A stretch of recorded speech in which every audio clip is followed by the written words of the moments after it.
City and into territory on west, there's just one way to handle the killers and the spoilers, and that's with a U.S. Marshal and the smell of Gunsmoke.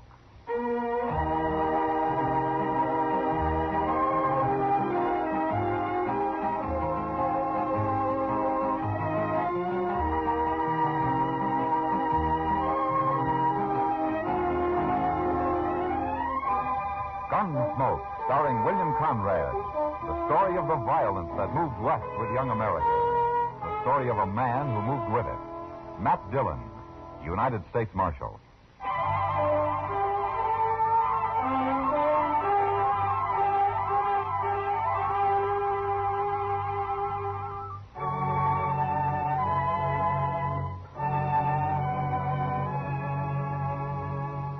The people of Dodge City will argue their heads off on most any subject you bring up. But one thing they all agree on is the climate. They don't like it. In the fall, it's too windy and dry, and in the spring, they cuss the mud. And all through the winter, they say it's too cold and business is bad because the trails are closed. And now summer comes along, and they figure it's too hot and dusty. The town's overcrowded with trail drivers, and the flies are so bad they carry you off alive.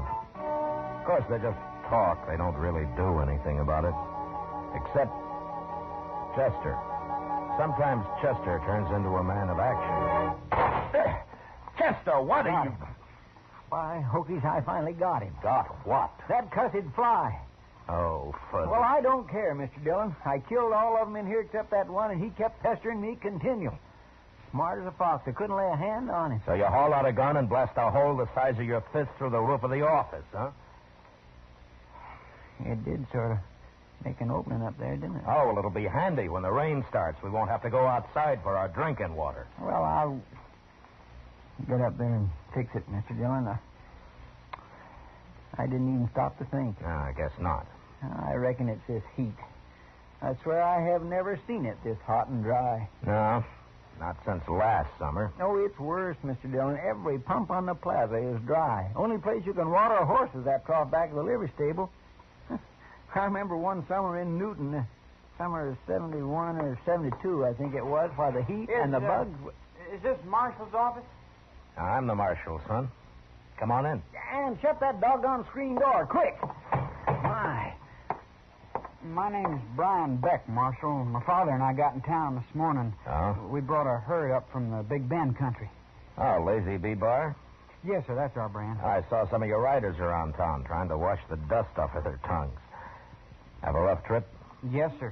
Half the water holes are dry, fences across the trail in North Texas, but that's not what I came in about. Oh? The fact is, Marshal, I'm trying to head off some trouble. What kind of trouble, son? Well, you see, the Colonel, my father, is a fine old man, but sometimes he just doesn't get along with people too well. Colonel? U.S. Cavalry, 25 years, retired. Oh. You see, that's the trouble, sir. He tries to treat the cowboys like an army command. They don't like that. This morning, when he paid him off, one of them warned him to go armed while he was here. Told him he was going to shoot him on sight. Oh, which one? Bud Stark, the range boss. Short, stout fellow with a... Oh, yeah, I saw him in the Texas Trail a while ago. Marshal, my father was probably fast with a gun once.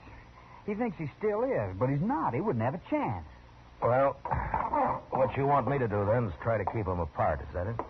I reckon so. Well, 10 to 1, it won't work. If Stark's got his temper up, he'll find a way to make his call.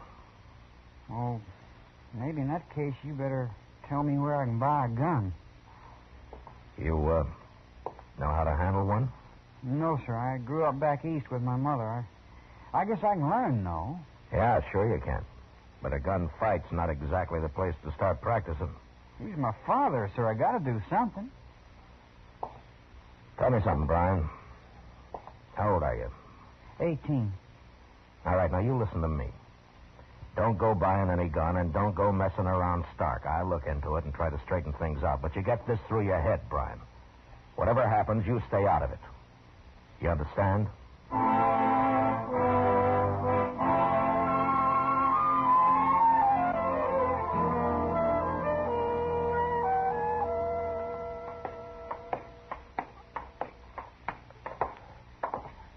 first room at the head of the stairs, the clerk said. This must be it, Mr. Dillon. Yeah, I guess so.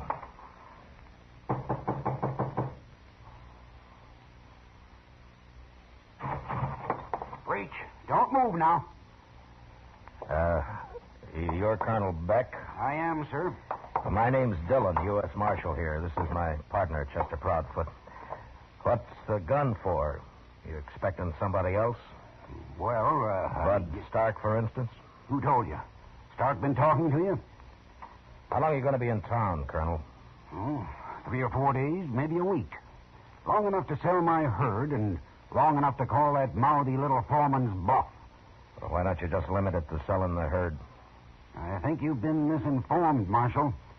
This man threatened me. I'm only aiming to protect myself.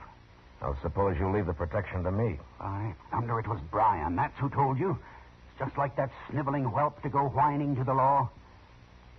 I didn't notice any sniveling. He seemed like a pretty decent kid to me. A milksop, Mr. Dillon, raised by a woman. Never had a boot in a stirrup before a year ago.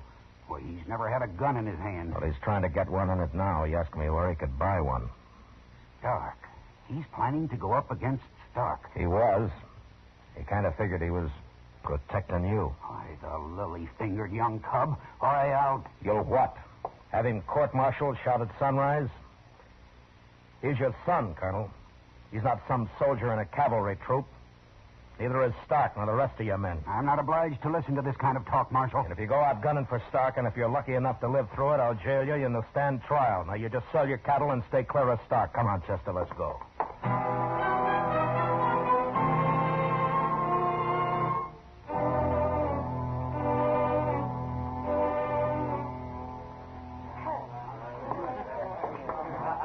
Place sure is crowded. Hot, too. Last January, you were looking forward to this, Chester. Oh, I must have been loco. See him anywheres, Mr. Dillon? No, he was over there at the end of the bar earlier. Hiya, Matt. Chester. Hello, Miss Kitty.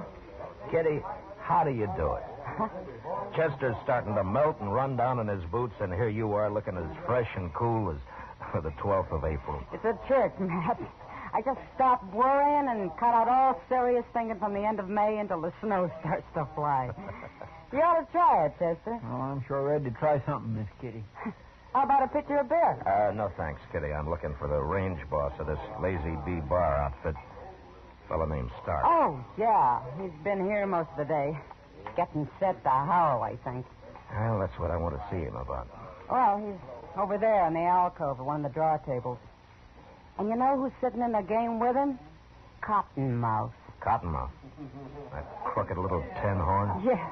Silk shirt, shiny boots, fancy hat and all. He hit town this morning. Well, he'll head back out tomorrow morning.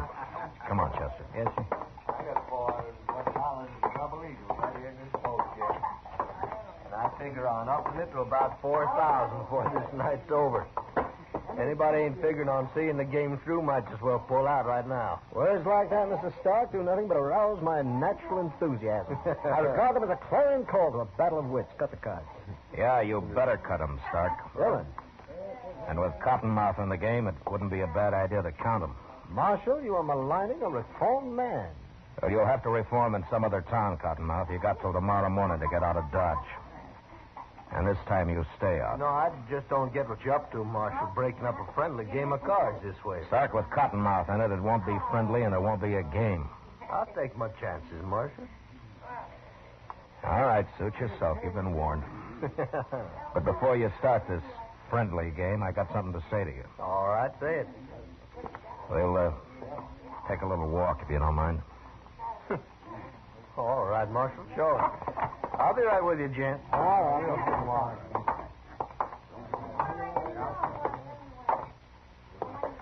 Stark, I understand you threatened Colonel Beck this morning. Oh, he come a-crying to you, huh? You know him better than that. Yeah, I reckon so. Well, now, supposing I did, Marshal. Maybe I wasn't the only one making threats. Beck was going to have me strung up and horsewhipped. Like I told the colonel a few minutes ago, Stark, I don't stand for any grudge killings here. There's people might call it self-defense. I wouldn't, and I'm the one who'll be calling it. If you pull that gun on Beck, it'll be a long time before you see Texas again. All right, Stark. You can go on back to your game. Yeah. It appears to me that's pretty hard talk for a hot day, Mr. Dillon. Well, Chester, it's the only way I know how to handle it. Just to lay it on the line. Yeah, and more than likely that's not enough to keep him from mixing. Wait a minute, Chester. Look here. What's that Beck kid? And he's wearing a gun, Mr. Dillon. Yeah, and he's heading straight for Stark. Come on. Mr. Stark, I reckon you can draw any time now. Crazy. So the old man sent his cub out to get me. He don't know nothing about this. All right, hold it now. Huh? Brian, you get out of here. And don't draw, Stark. Draw? What, Miss Mama's boy? Here, now, give me that gun, kid. Leave me alone. Thank you. There. All right, now, you little smart aleck. Now, let's see if a boot in the head will teach you some stuff. Don't kick him. I told you not to kick him. Don't you go.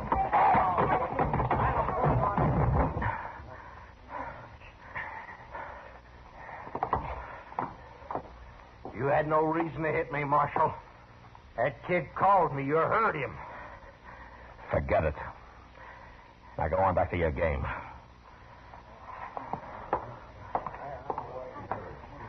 All right, come on, Brian.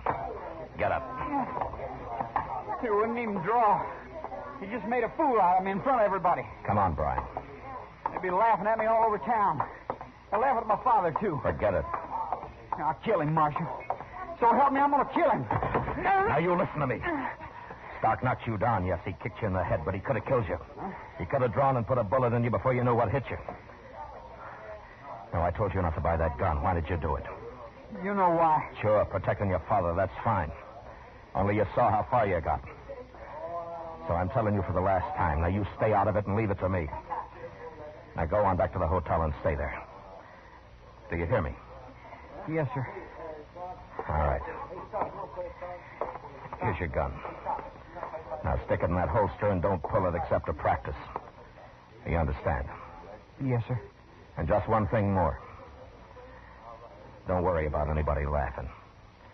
When a half-grown kid who's never had a gun in his hand stands up and calls a fighter like Stark, nobody's going to laugh.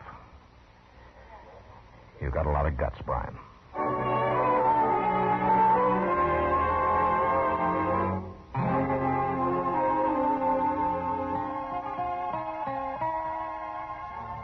Mr. Dillon, you think they're going to stay away from each other? Stark and the Colonel? I don't know, Chester. About an even chance. If it holds off for a day or two, they'll probably cool down and forget about it. That kid sure was spunky this afternoon. Yeah. Well, he's dying to have the old man respect him. Too bad Beck's so bullheaded. Matt! In here, Doc. Thought it'd be cooler with the lamp out. Well, don't bother about lighting it now. We've got a job of work between us, Matt. Well, what do you mean? Some of the boys just found a body lying by the horse trough behind the livery stable. Been shot in the back. Who? A trail driver. Name of Bud Stark.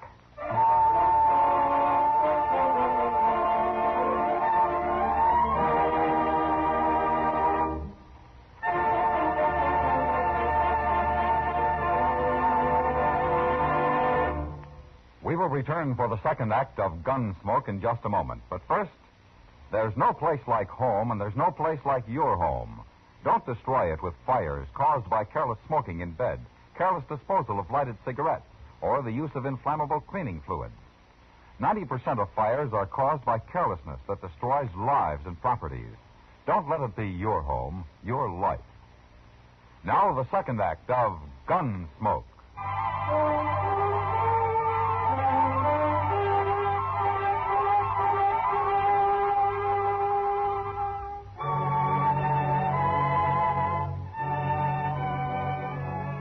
The livery stable is down at the east end of the plaza, across from the Dodge house. And the watering trough is out back at the edge of the corral. Stark was lying face down in the mud, and his horse was standing a few yards away with the reins trailing on the ground. Some of the boys from the railroad yard held lanterns so Doc could see to work. The flares of heat lightning were coming a little closer together. A light breeze had sprung up, but there was no smell of rain in it. The air was hot and dry.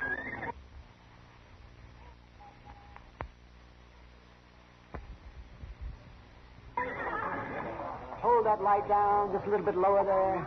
Pull your head. That's fine. That's fine. It's a bad business, Mr. Dillon. Shooting a man in the back that way. Must have slipped up behind him while he was sitting there on his horse waiting for it to drink. Yeah, it looks that way.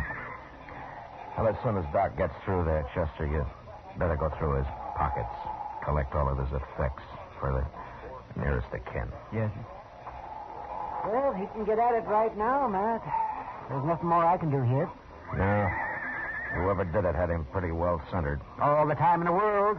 When you're aiming at a man's back. Probably never knew what hit him. Well, I wish it had happened some other way than this. Any other way. Yeah. Got any idea who did it? Yeah, I'm afraid so, Doc. Well, what do you got, Chester? Well, not much, Mr. Dillon. His gun, of course, which hasn't been fired, a jackknife and a gold watch, sack of makings and some papers, box of sulfur matches, and that's it. Well, he was traveling light. Matt, I thought Colonel Beck paid off his boys this morning. Yeah, he did, Doc.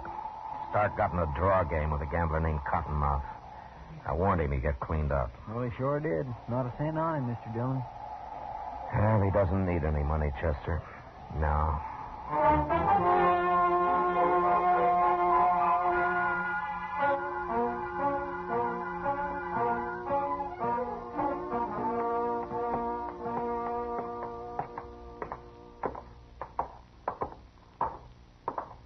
Think we'll have any trouble, Mr. Dillon? Yeah, the odds are against it. Who is it? The marshal. Open up.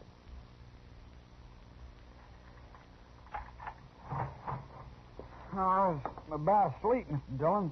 I couldn't figure who was knocking. Where's your gun, Brian? Well, it's over there on the bureau. What do you want it for?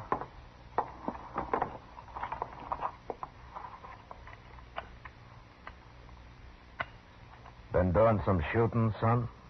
Yes, sir. I was following your advice. I was over in the river bottom practicing. Drawing, mostly. Too dark to shoot at anything. I fired a couple of times, though. Pretty good shooting, Brian, to be as dark as it was. One of the shots caught him right in the center of the back. What are you talking about? Murder, son. That's what we always call it when it's in the back. Well, I haven't killed anybody. I haven't been out of this hotel since 9 o'clock. Got a witness to that? No, sir. The only one would be my father, and he's been gone somewhere all evening. But I'm telling the truth, Mr. Dillon. Well, Who was it, sir? Who got killed? Yes, who was it, Marshal? I'd like to know myself. if you've been out around the town, you must have heard it by now, Colonel. Well, I figured I'd better stay clear of things. I walked out along the railroad, watched the lightning. Who was killed? Bud Stark. Bud Stark? He was shot in the back about a half hour ago over at the watering trough behind the livery stable. Well, Brian, I guess we better be getting along. Just a minute now. What makes you think Brian had anything to do with it? The facts, Colonel. He bought himself a gun this afternoon, called Stark in the Texas Trail about 4 o'clock and got knocked down and kicked in the head. Brian, is that the truth? Yes, sir. He swore then he'd killed Stark, and about 8 hours later, Stark's found dead. Oh. It adds up, Colonel. I wish it didn't, but it's too late now to wish. That's why I told him to stay out of it. Told you both to stay out of it. Went out and bought a gun. Didn't say a word. Stood up to Bud Stark. Why, Brian? Why did you do it? Well, I figured maybe you'd think different of me, sir. I mean, if I showed you I could, well, pitch in and help when you needed it. Stand up and face things. Marshal, what would you say if I told you you're after the wrong Beck? Are you telling me? Yes. I killed Stark myself. Father. Well, I'd say you're making a nice effort, Colonel. But you should have learned to appreciate the boy sooner. It's a little late now. You're making a mistake, Marshal. Father, you're wasting your breath. The marshal's right. There's no use trying to lie. I killed him. I'm ready any time, Mr. Dillon. All right, let's go.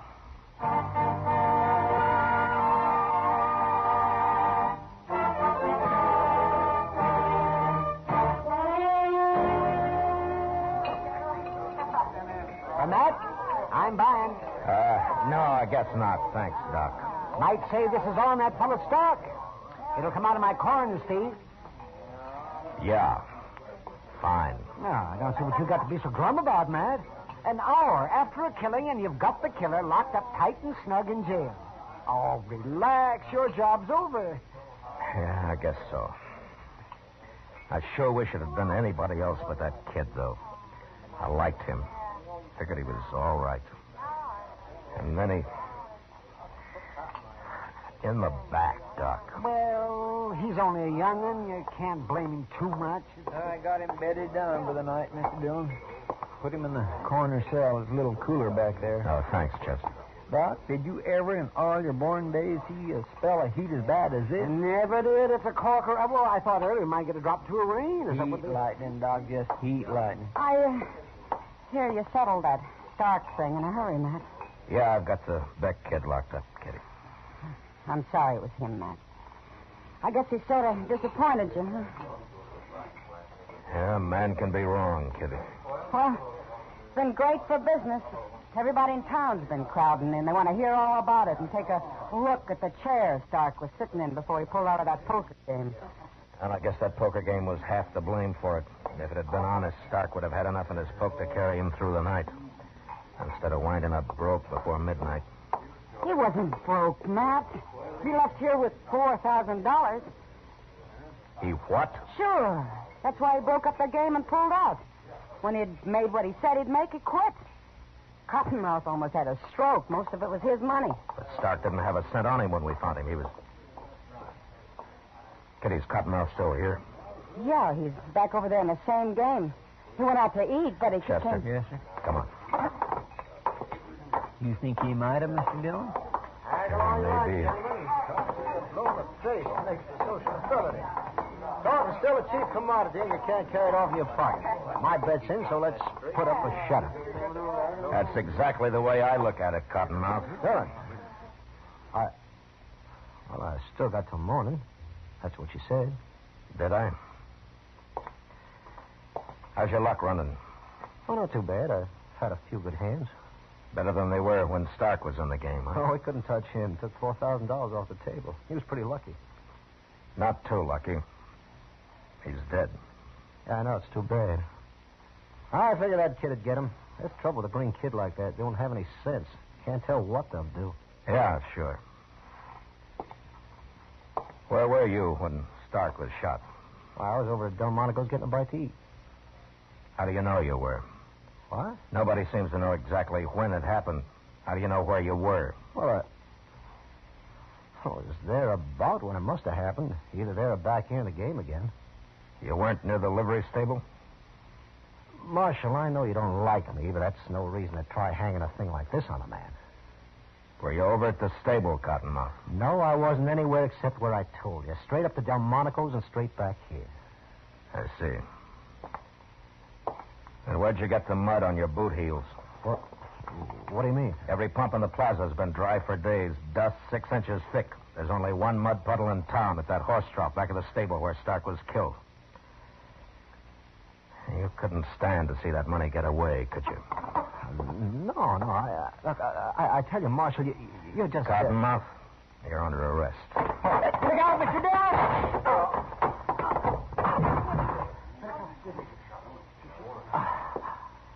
You made a mistake, Cottonmouth. No, Marshal. You did. I robbed him, but I didn't kill him. I was going to. I followed him, but he was dead when I found him. What's the point of lying now? I'm not lying, Marshal. It's the truth.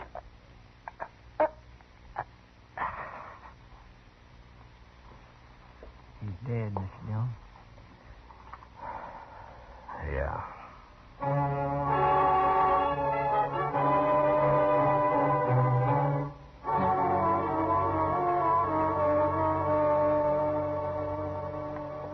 I reckon the boy will be mighty glad to get out of that cell.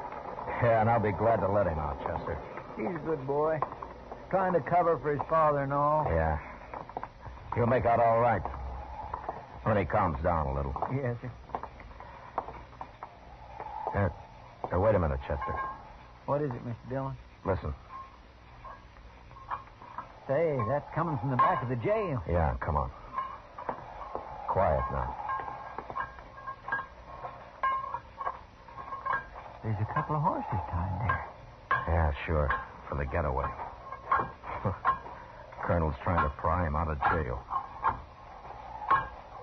You're going to a lot of work for nothing, Colonel. Marshal, don't shoot. I'm not going to shoot, Colonel. I couldn't let him down. Even if he did murder Bud Stark. It's all right, Colonel. Everything's all right. It was his last chance. I'm sorry, Brian. You'll have to face it out. Listen to me, Colonel. No use to lie anymore, Marshal. I saw him. What? I was out walking along the railroad like I told you. I saw Brian come up behind Stark and shoot him. No. I can't admire a man doing that. But he's my son. I tried to protect him. I've done what I can. Now they'll hang. Is this true, Colonel? He's not a bad boy. He was just trying to help me. Just trying to help me. I guess it is, Chester. Yes, sir. But what about Cottonmouth? It looks like Cottonmouth wasn't lying after all. And he got himself killed for nothing. Well, he tried to kill me. And he would have killed Stark. Too bad he didn't beat Brian to it. Yeah.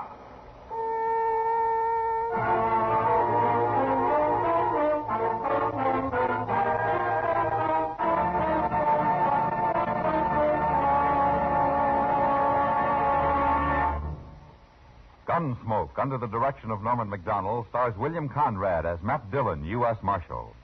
Tonight's story was written for Gunsmoke by Les Crutchfield, with music composed and conducted by Rex Corey. Featured in the cast were Lawrence Dobkin, Sam Edwards, Joe Duvall, and Lou Krugman. Parley Baer is Chester, Georgia Ellis is Kitty, and Howard McNear is Doc. Gunsmoke has been selected by the Armed Forces Radio Service to be heard by our troops overseas. Join us again next week as Matt Dillon, U.S. Marshal, fights to bring law and order out of the wild violence of the West in Gunsmoke.